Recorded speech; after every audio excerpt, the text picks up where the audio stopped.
Blessings for today. Ayan. Second set namin. Wala kaming huli nung una. Natakasan kami. Pero ito, bumawi nga tayo. Sabi nga guys, pagka ayaw sa atin ng isda, hindi bumibigay. Pagka talaga pagkakalob naman, ayan. Nagsasalok na tayo. May sasalukin talaga. May tuna. Yellowfin. May skipjack guys. Ayan. So bless na bless ulit tayo dito. Hindi pa natin alam kung ilang na tonelada itong ating nahuli. Pero ang kahalagahan ay tayo nakabawi ngayong araw na to. Nakadalawang area lang kami pero ito lang yung may huli guys. Ayan. Diretso na yan sa malamig na bodega para may frozen siya guys. Para ma-frozen. Ayan. Aangat na. Ayan. Coming up. Third salok guys.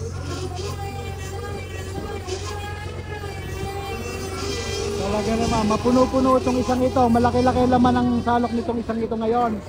Busog na busog. Ayan. Kita-kita, sariwang-sariwa. Talaga naman. Diretso sa napakalamig na bodega para i-frozen na yan guys. Quality, high quality, best quality fish guys. Pang kanin, pang canned tuna. Ayan.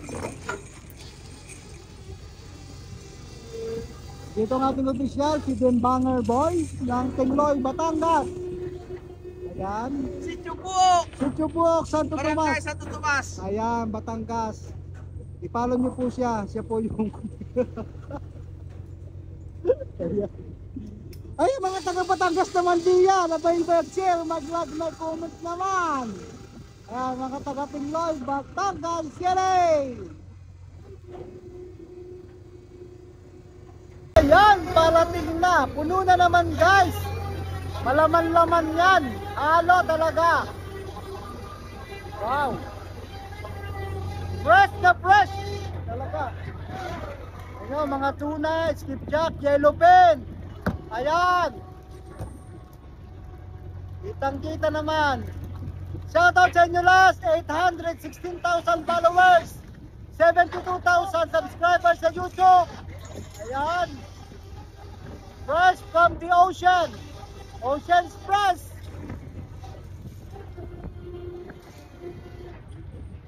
Yan guys.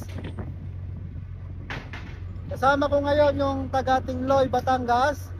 Shoutout sa mga taga Batanggenyo, Lagunense, all over the world guys. Worldwide delivery tayo. Shoutout sa inyo lahat.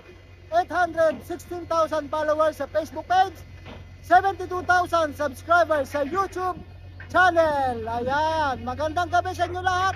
Nagsasalok kami ng grasya. Yaya at pagpapala. Ayan, thank you Lord for the blessings. Ay, marami-rami na naman. Talaga naman. Thank you Lord.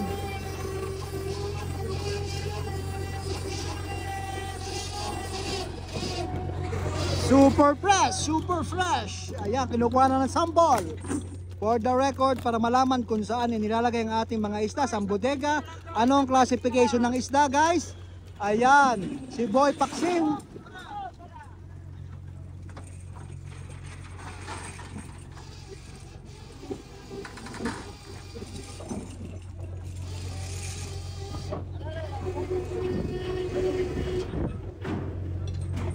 Yan guys, inabot na kami ng gabi. Umarya kami mga 3:30 kanina, no? 3:30. Ngayon na, anong oras na? 6:30. 6:30 na ngayon. Nagsasalok na kami guys. Kaya sinusukatan yan guys para, sabi ko nga, for the record, kung saan nilalagay yung mga isda, kung anong bodega, anong classification ng isda, kung ito ba ay yellowfin, hindi ba ay tuna, 10 up, 20 up, 30 up, at saka gulyasan guys. For the record yan, para makuha yung timbang yan, for sustainable fishing na tayo ay sumusunod sa patakaran ng bansang ito na hindi natin nahuhuli yung maliliit na isda at doon lang tayo sa authorized area ng huhuli. Original is always the best, simang isda. Ayan, halos sa ganun pa rin ang sukat talaga naman, marami-rami pa ang laman. Malapit na kami mag 30 toneladas dito guys. Malapit na mag 30 toneladas. Ayan. Ang ganda ng ang ganda. Ay! Oh, patik, patik, patik.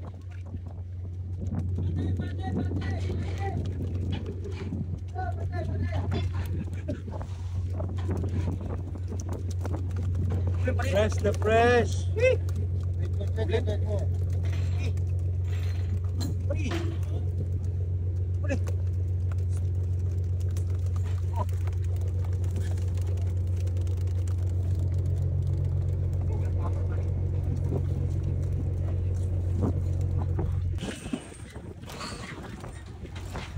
Puno-puno pa rin.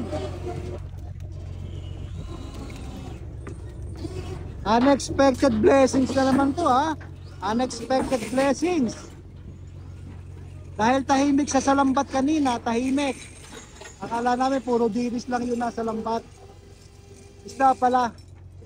Meron pa, may nasa salok pa. Sabi natin chipmate, nasa 30 toneladas na. Thank you, okay na yung catch na ganon. Ayan.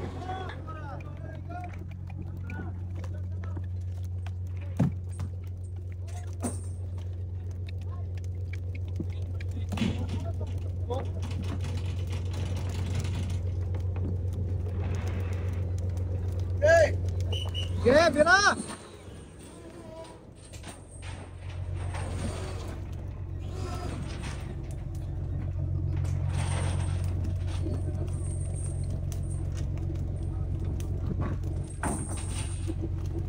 Ayan guys, sa isang aryada, bawi gastos ka na dito sa pagka mga naka 30 toneladas ka sa isang area mo sa maghapon.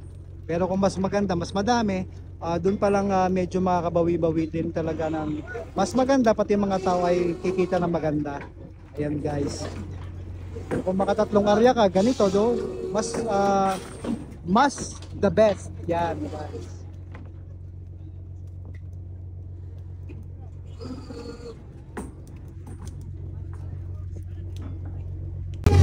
Ayan, kukunti na guys. Malaman natin kung ilan ang tali nito. Thank you Lord for the blessings. Keep safe everyone.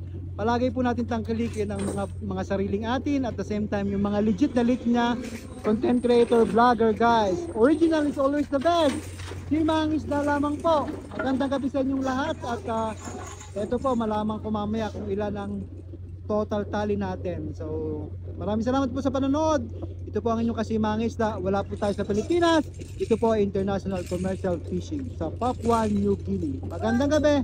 At sana po ay ilan. Ayan, dito natin malalaman kay opisyal. Pupunta ko lang sila. Ayan, pupunta muna sa ilalim para makita yung laman ng bodega. Thank you. Si Mangis na